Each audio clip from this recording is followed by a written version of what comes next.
A Bíblia fala de duas coisas. A Bíblia fala no versículo de número 2, levai as cargas uns dos outros.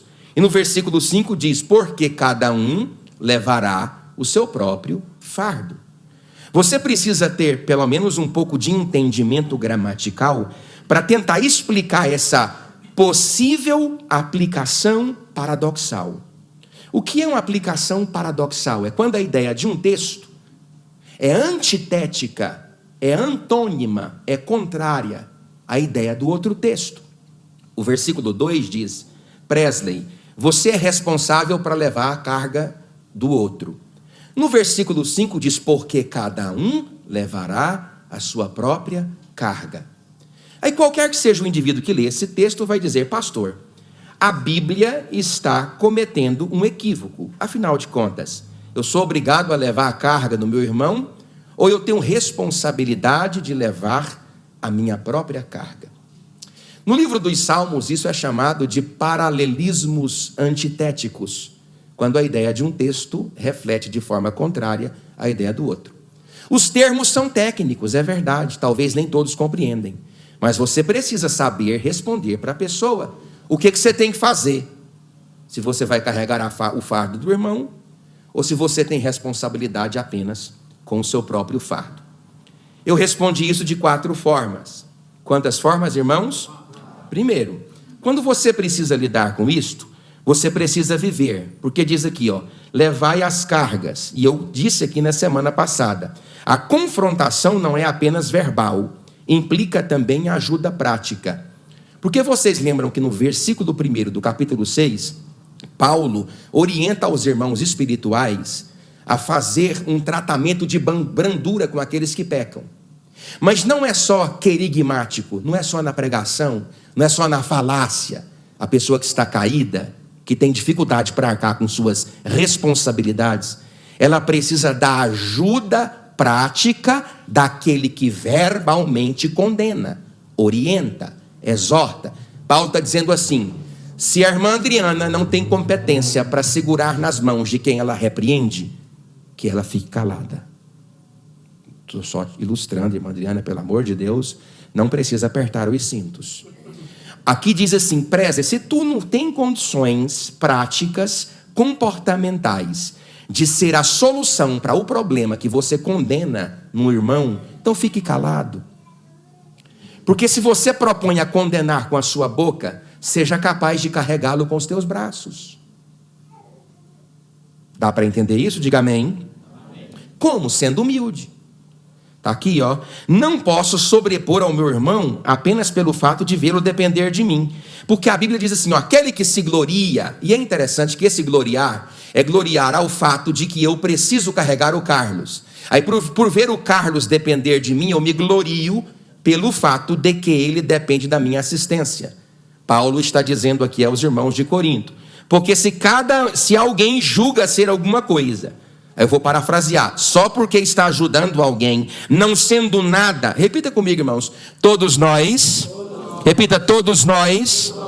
somos falíveis. Então Paulo está dizendo assim, cuidado que você pode ser surpreendido na própria falta que você orienta e ajuda seu irmão. Então eu preciso ser humilde para compreender minha limitação. Eu preciso ser honesto para compreender as minhas fragilidades. Terceiro lugar, sendo responsável. Cada um deve cuidar do seu fardo. E aqui é aonde nós temos o grande problema para responder a questão se eu preciso levar o fardo dos irmãos ou se eu tenho responsabilidade. Porque a solução para responder esse paralelismo antitético, ele é gramatical, está no grego.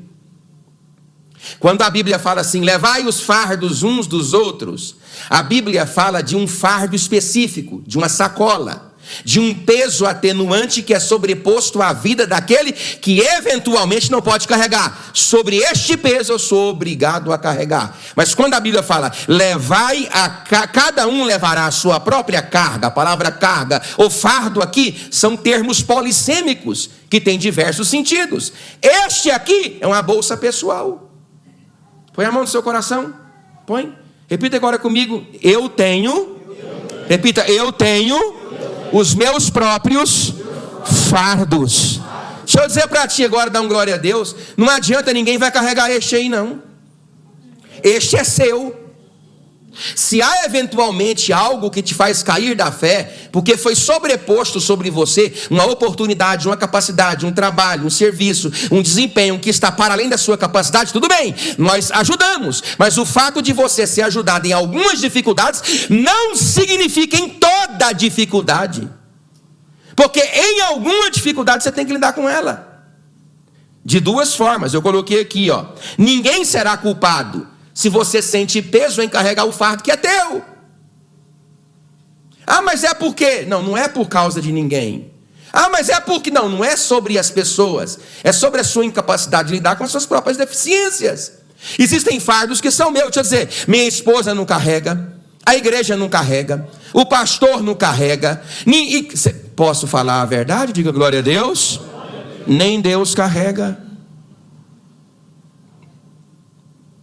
Ah, mas Deus não tem que fazer nada, meu querido. Deus não tem que fazer. Ah, mas Deus não tem que fazer nada. Deus não é obrigado. Quando um pregador está pregando e ele fala só para provar que Deus está falando nesta manhã, que Deus não precisa provar nada para ninguém. Deus é Deus. Nós implantamos uns clichês na igreja que faz ela pensar que Deus deve a nós satisfação. Não é Deus que deve a nós satisfação, é nós que devemos a Ele toda a honra e toda a glória ao seu próprio nome. A proposta de Cristo para o cristiano... Olha, irmão, se eu fazer o apelo e trazer para a igreja a proposta que Cristo fez quando inicialmente os apelos foram trazidos... É porque não tinha apelo. Eu falo apelo para cognominar facilmente. Mas se eu aplicasse a você para entrar na igreja o que Cristo aplicou para que os discípulos seguissem Ele, ninguém aceitaria. Quem é que quer negar a si mesmo? Quem é que quer ganhar perdendo? As pessoas querem ganhar ganhando. Meu irmão, você tem que aprender a lidar com dores. Você tem que aprender a lidar... Irmãos, lá no Salmo 121, diz que o sol, repita comigo, o sol não te molestará de dia. Sol é uma figura tropológica para indicar ao salmista uma questão de problema. O sol é uma tropologia, uma figura de linguagem que no contexto do Salmo 121 é problema. Por quê? Porque o que você tem lá é o sol não te molestará. Ou seja, é um castigo proposto pelo Sol. Sol, estrelinha de quinta grandeza, converte 4 trilhões de matérias orgânicas em energia solar por segundo. Ele viaja de lá a 152 milhões de quilômetros, chega aqui em 8 minutos. Esse poder destrutivo apresentado no Salmo 121 é prova. Repita comigo, Sol fala de prova. No Salmo 121, tá bom? Que alguém pega um corte aí e fala que eu estou falando besteira. Tem Sol segunda, sim ou não? Tem sol terça e quarta e quinta, sexta, sábado, domingo. Segunda, terça, quarta, janeiro, fevereiro, dezembro, janeiro. Tem dia que o sol está mais forte, sim ou não? Sim. Tem dia que está mais fraco, sim ou não? Tem dia que você vê só nuvem no céu, até parece que o sol não está, mas ele está lá. Só o fato de você não enxergar não significa que ele não está raiando. Gente, é Deus dizendo, tem prova de segunda a segunda, de janeiro a janeiro, de feriado a feriado. Tem dia que Deus permite provas mais fortes, o sol está causticante. Tem dia que o sol está fresquinho. É o dia que Deus alivia, sopra uma brisa, mas você precisa aprender a lidar com os seus próprios fardos. Você pode levantar a sua mão e dizer obrigado, Jesus. Diga graças a Deus. Essa palavra aí, ó, fardo, no grego, eu sou horrível de grego, portion, significa fardo. É um termo comum para pacote ou mochila de um soldado. Está entendendo? Essa é a explicação. Porque algumas palavras no grego, que são idiomas sânscritos, algumas palavras são polissêmicas. O que é isso? São palavras com diversos sentidos. Mas o sentido dessa palavra proposta aqui é de uma sacola específica para o soldado. Você já viu o soldado ir para a guerra sem essa sacola? Sim ou não? Não. Você vai ter que carregar esse fardo, querido. Agora tenha paciência. Você sabe de uma coisa que é boa e que você tem que aprender a glorificar? Sabe por que o fardo de Jesus é leve e é suave? Porque Ele está do seu lado te ajudando a suportar toda a sua prova e o seu santo nome sempre será glorificado.